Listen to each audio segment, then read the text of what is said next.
Hey, welcome to the Cam and Otis show.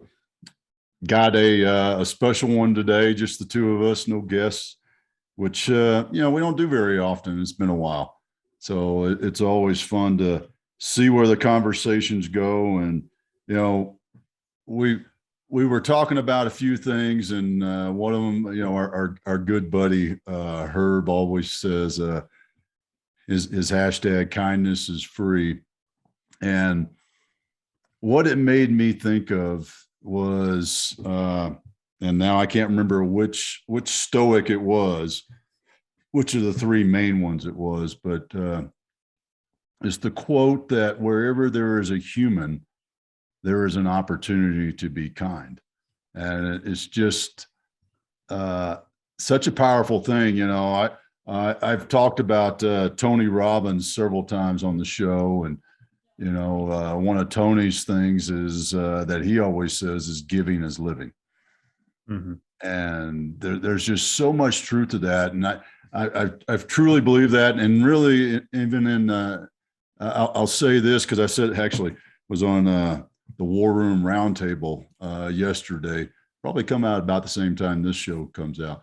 And we were talking about, sharing lessons learned and experiences.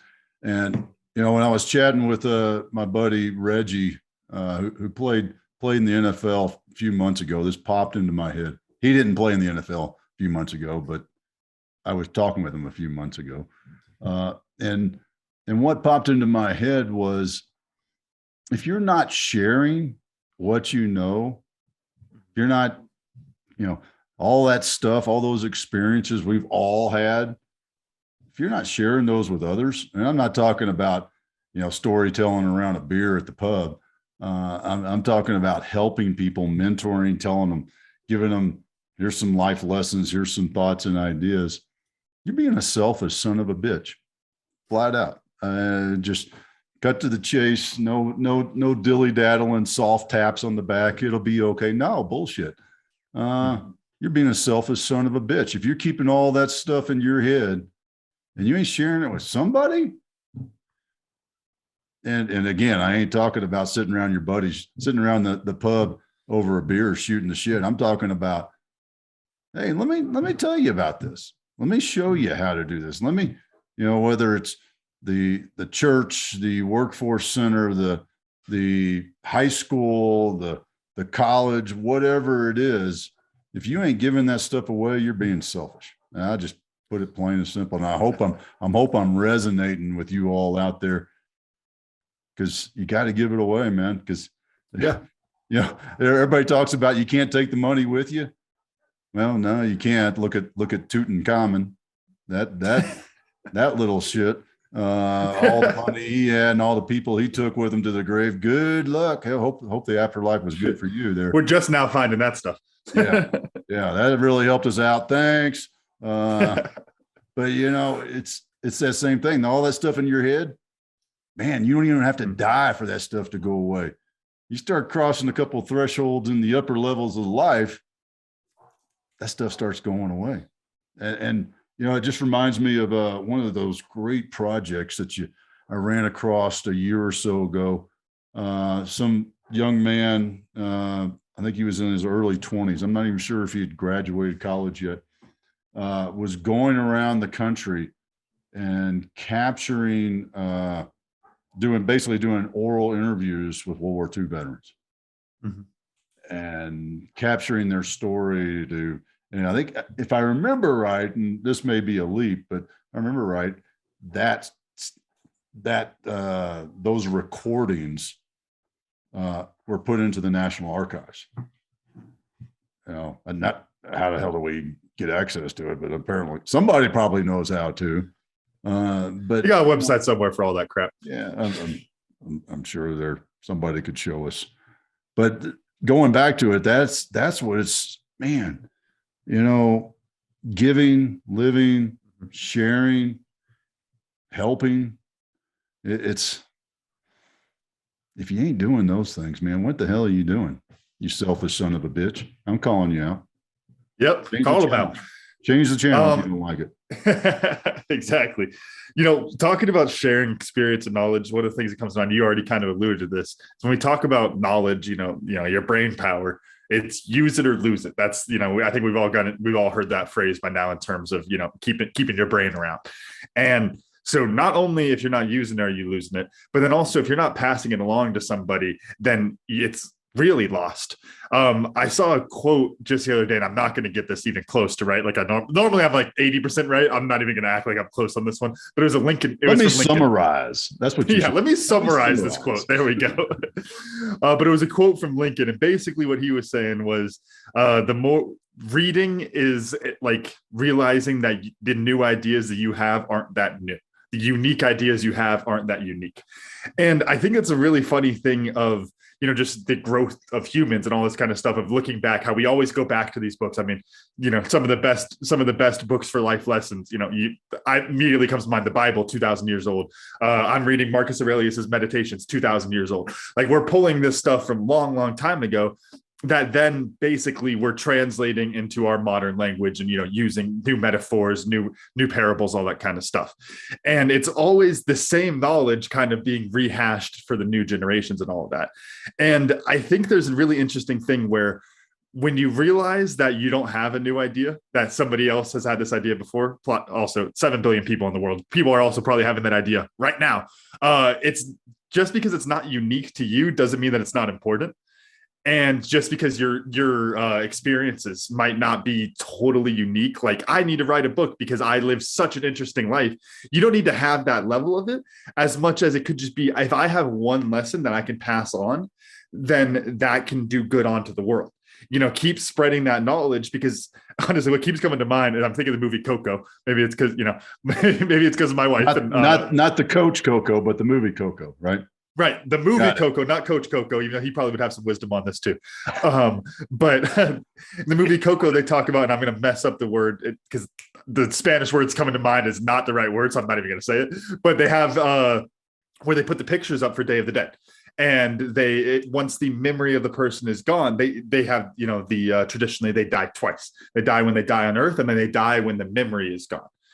And I think of knowledge in a similar kind of way, that if you're not passing it on, it's going to die. And as much as you might think that your knowledge is not that important, it is to someone somewhere. It might be the spark that gives someone else, the idea that makes their life into something that's going to be so different. And that's the thing about ideas and knowledge, is that it's right person, right time. So you were making the point that one, you're a selfish son of a bitch if you don't share it. I agree with that. My little pushback is you can share it around a beer, because that's a good way to start sharing for people who don't like sharing. Then you got to share with some other people out of there. But hey, maybe you got to have some beers with the friends to get you out of that comfort zone to learn how to start sharing. But if you're not spreading that knowledge, it will die off eventually. And maybe this is my soapbox, a little bit of meaning of life thing going on here, but we all in this together, whether or not I actually save the world or I put an idea out there that helps somebody to help somebody to help somebody that saves the world, we're all working together on this. And if you're not sharing that knowledge, then it's going to die. And it's worth it to put it out there, to your point. Yeah, well, that's one of my favorite things. How do you know that they didn't change the world? Honestly, seriously, it's impossible to measure. Think about the butterfly effect. That theory. The butterfly flaps its wings in Kampala, Uganda, and causes a hurricane in the Gulf of Mexico. Right now, that's a theoretical thing. But I'm a firm believer that any action you take can have a ripple effect in the world around you. Now, thinking of the physics, because I was listening to something this morning talking about slapping the water and the ripple effect and things like that. And what does it do? It dissipates as it goes out. It dissipates as it goes out, but what dissipates is the association to you. So think about it this way. This is my favorite example of this is the smile and nod in the Walmart aisles, right? When you're trudging through, or you go to make this mistake and go to the King Soopers on a Sunday afternoon at about 1:30, there's some people there that are in a hurry. So mind your blinkers and your horn. But if you take that moment and you make eye contact, or here's the big one. Here's your big step, because about 50% of the people ain't going to look up for whatever reason. I can name a gazillion reasons why they won't. But if you say hi and smile and nod, and then just keep walking, or like I end up saying most of the time, howdy, because that really throws people even more because they're not used to hearing that, and it grabs their attention. Whether that person says it back to me or not doesn't matter. It's the effect that I could have on that person, whether I change their day, or how do I know that they don't carry that to the next person and say hi, and then that person gets some benefit out of it. How many times I just want to jump in real quick. I think the funniest example of this, because I think about this all the time. I'm my father's son. I smile at people at the Walmart. But I think it's so funny. I've realized it's an interesting thing. Time yourself. How long are you smiling afterwards? Because I've caught myself doing like, hey, how's it going? Oh, good.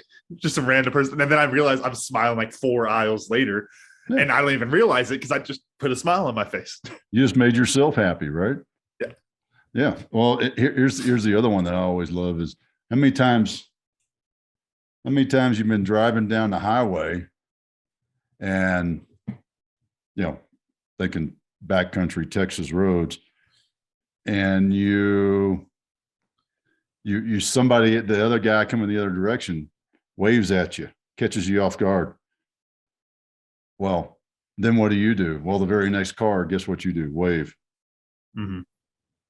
So, yeah. And I think the interesting thing there, and this kind of sets us up, we were talking about in the green room, is, that ripple effect is big. And it's a infatuating idea when you think about it like that. It's like, oh, if I smile at everybody, then, then it'll spread out into the world and we can continue to have this effect and all that kind of stuff. That ripple can, have this huge effect. That's such an infatuating idea. I think it's why people love to talk about it so much.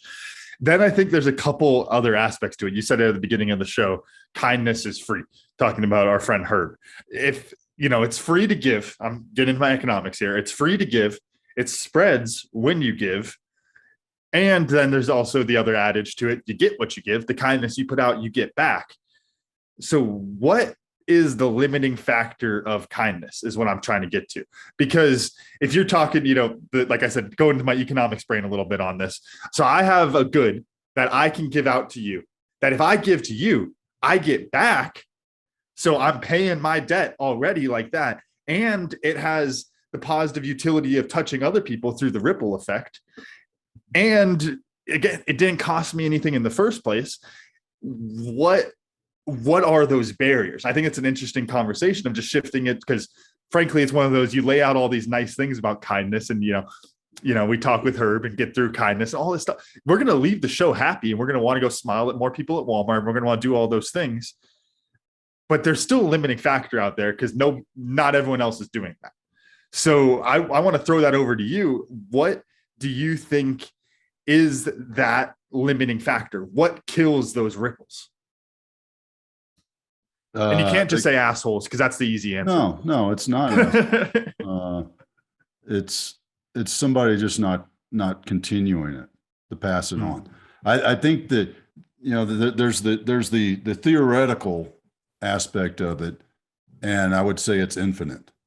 The theoretical possibility of kindness is free, and there is no limit to kindness.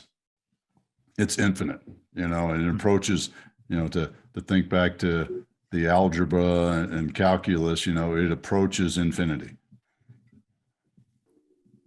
However, it stops because of human nature, because somebody in that ripple, instead of continuing to pass it on, doesn't do anything with it for whatever reason. They could just, miss the smile and the nod, or they could think, you know, we'll tag our big city folk and make fun of them, and they could think that you're just a nincompoop nutcase. I'm going to ignore you.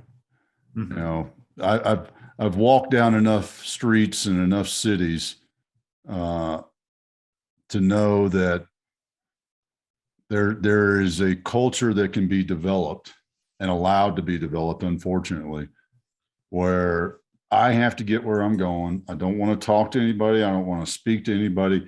I just got to get there. And the ironic thing is you can still get there just as fast, and you'll get there better and happier if you have a human connection, a split second human connection of, hey, how you doing? Howdy, morning.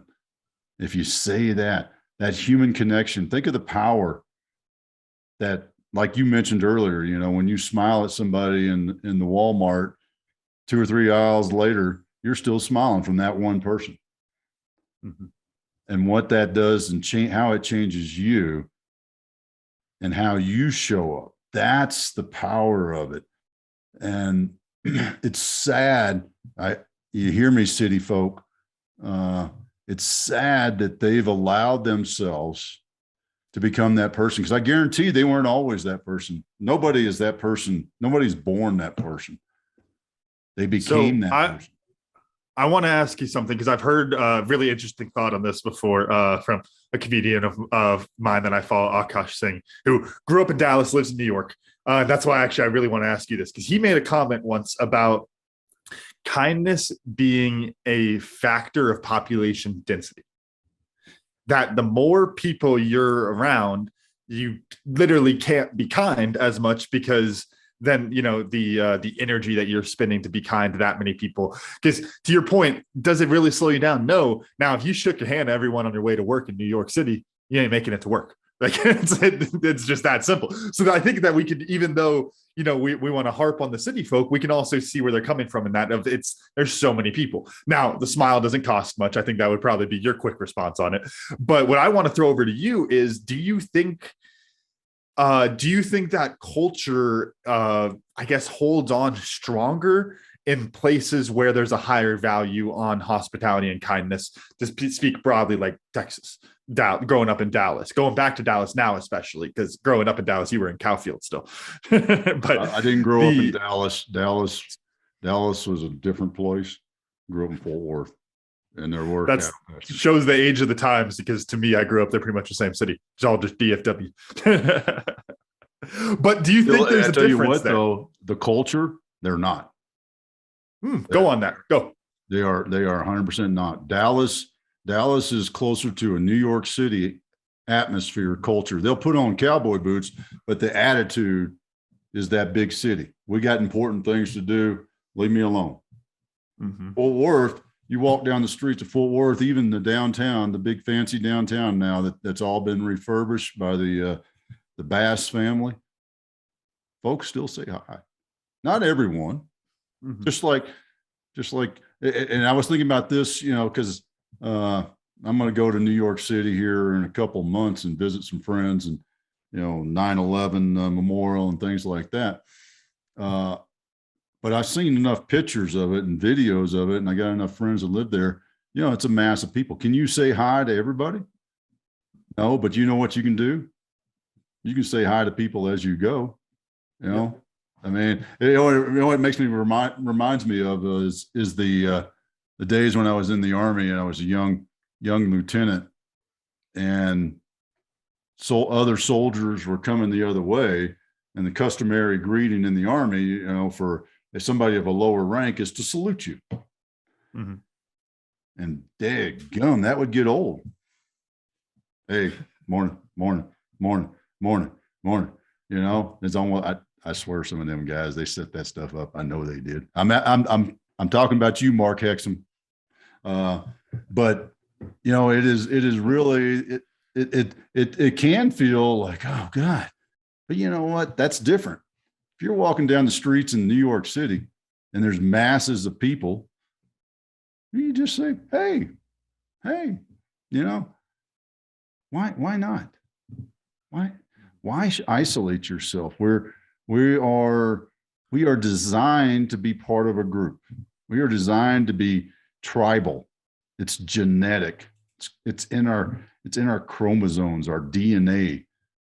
That we rely on each other. So why not get some of that energy boost? And you know what? If your job sucks and you're dreading going to your job, maybe it might be a little bit better if you say hi to people as you're walking from the parking lot or the subway or whatever into the office, or from your office to the coffee pot or wherever it is. If you said hi to somebody standing in line, like all them Starbucks fans standing in line, hey, how you doing this morning? What's that hurt? Yeah. And I do what it makes you think of, wasn't a big fan of school a lot growing up, but when I walked to school with my 3 friends in the neighborhood when we lived in Germany and we walked there, that was fun. When we walked home, that was fun. Doesn't matter how much the day sucked or the day at school sucked. You have this awesome little happiness sandwich that you're making with the crappiness in the middle, right? But you got the bread on there to make it all better. I think what's interesting, you said, because I already had this written down, you're talking about the human nature of, what stops that kindness. And it's the human, there's this human nature to spread it in the social aspect. But then I think that a lot of people, it gets bled out of them. We joke, the big city beats the kindness out of people. You're not smiling at people. Hell, honestly, as somebody who's raised by Texans, grew up in a smaller town, came to Tucson, I felt myself drop off on that. I've noticed it and I've consciously tried to work on it. But it reminds me a lot of when we talk about our favorite example for it is in general nonprofits. We talk about it all the time in terms of rugby coaches in high school, especially giving everything they have and they just give. And then eventually they're not getting enough back. So they give up and they step away. They, reprioritize their life, whatever it is. And it's that you have these people that are, the beacons in the rugby world, it's those coaches, and the kindness world, it's the people who are smiling at everybody, who may eventually get tired of getting a negative response or something like that. But then the other thing I wanted to mention is the other side of that is, like, to me, why, going back to like, what is that limiting factor? And I wonder how much of it, and this is a very broad term, but is just that social inertia, that it's like, I'm in a bad mood and it takes me too much energy to not be in a bad mood right now. And what made me think of that is you were talking, you retelling my story about smiling in the Walmart 3 hours later. Because why was I still smiling? Well, because frankly, it's inertia. It's easier to keep doing the thing you're doing. If I was in a bad mood and I started smiling, it takes energy for me to get back into a bad mood. I have to remind myself, hey, you're supposed to be pissed off today. And it's like goes through all that effort. And I think that's what one of the limiting factors is. It's just that people are either walking around in their own business, walking around all pissed off, something along those lines. And it's just taking that inertia to move forward. Because, we could say kindness is free, as in the terms of, broad economics, since it is free. It doesn't cost me much to talk right now. Maybe you can add in the cost of water to, hydrate or what, I'm sure you can figure out something, but really it's free. The only thing that there is as a cost that I can think of, as I keep thinking about it, is that inertia. It's the change is what costs. And I don't know what to do with that information, honestly. So I'm going to throw it over to you, because I think that's a good realization of just the inertia slowing people down and keeping people in that pissed off mood. But I don't know how to turn that into the world changing problem solving statement. Well, first off, just remember your attitude is a choice. There is nothing in this world that makes you react in any way. We all choose how we react. I don't care what it is, whether somebody's punching you in the face, pain. Okay. Yeah. Pain. Hey, I'm going through meditations right now. There's one, and I think about this all the time with my back pain, and I got to put it out there of, if it doesn't hurt the community, it does not hurt you. Yeah. Community's fine. I'm fine. That's all it comes down to when it comes to pain. Learn to accept it and overcome it and deal with it. It's all, and you know what? You can be in pain and still have a good attitude. Yeah. There's a Seneca quote that talks about that. Show me someone who's sick and happy. Show me someone who's in pain and happy. Show me someone who is suffering and happy. And then I think he wraps it up as, God, I need a stoic now. Because that's the whole idea is, no matter what's going on in our lives, we choose whether or not we're pissed off or happy. It's all a choice.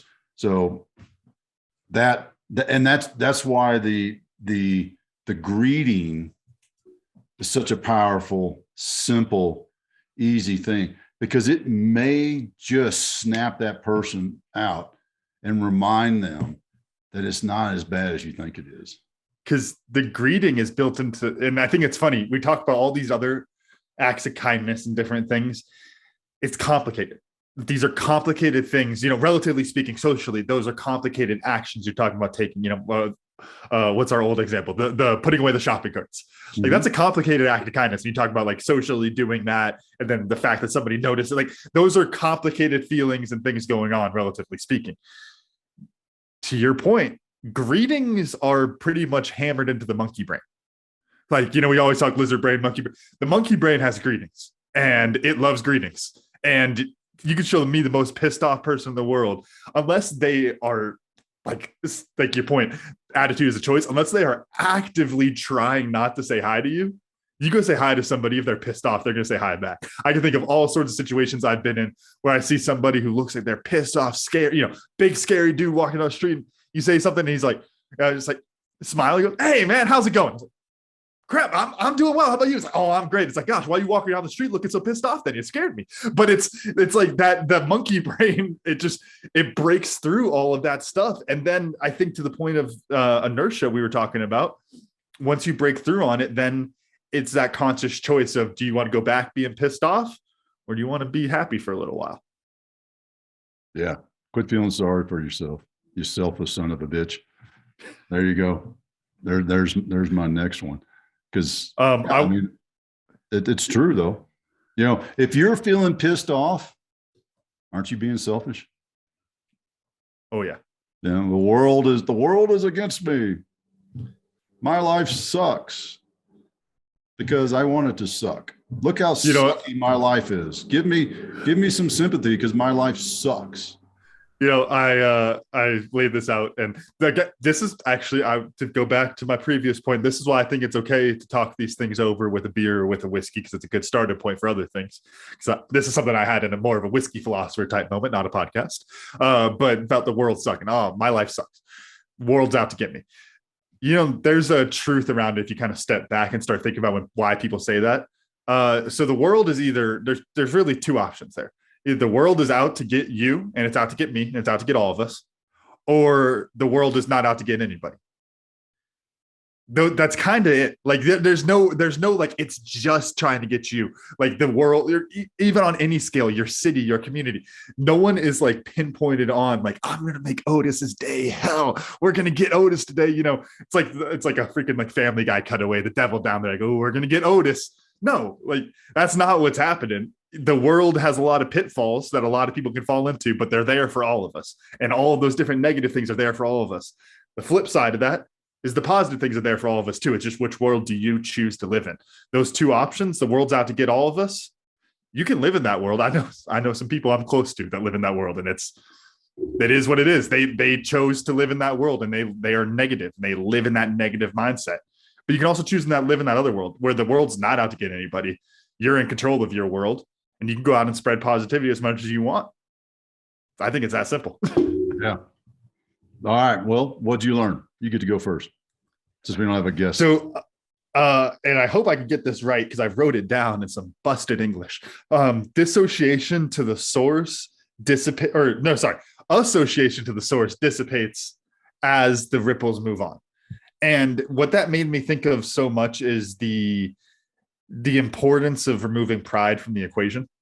Like, if you're looking to spread positivity with the ripples will keep on going. The waves will keep on going. But if you're hoping to be associated with those, then you're wrong.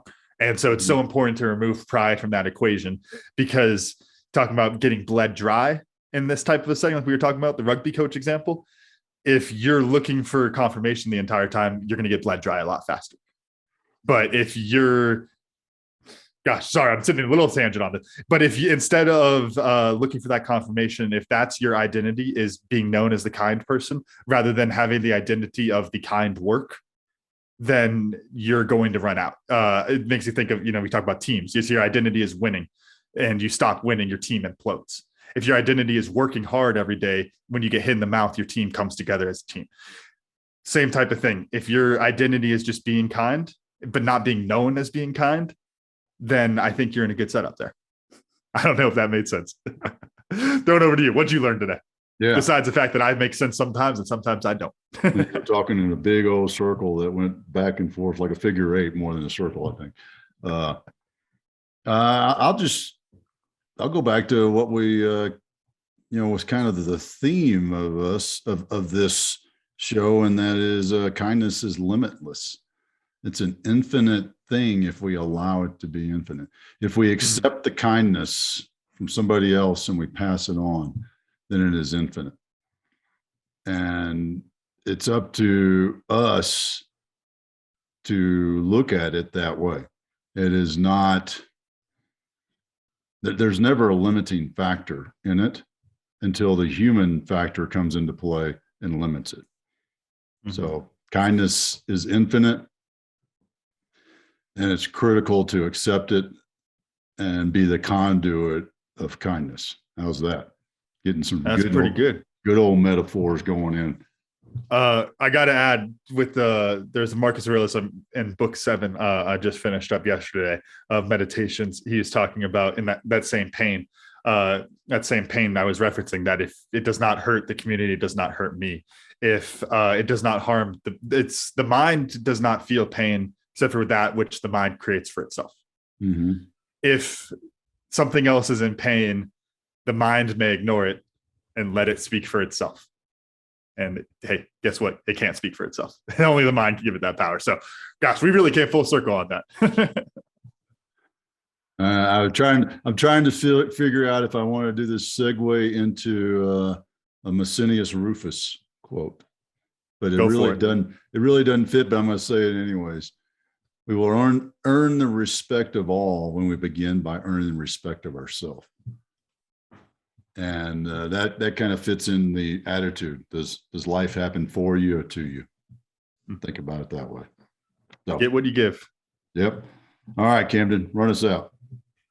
All right. Thank you all for listening to the Cam and Otis Show, and a special thanks to our sponsor, Tribe and Purpose. Find your tribe, find your purpose. Get started for free today at findyourpurpose.coach. Make sure to follow the Cam and Otis Show on Instagram and Facebook. And please rate, review, and subscribe on Apple Podcasts, Spotify, or wherever you're listening. Videos of the podcast are on our YouTube page, and you can always get a full archive of our episodes at thecamandotisshow.buzzsprout.com. Thanks again, and we'll see y'all next time.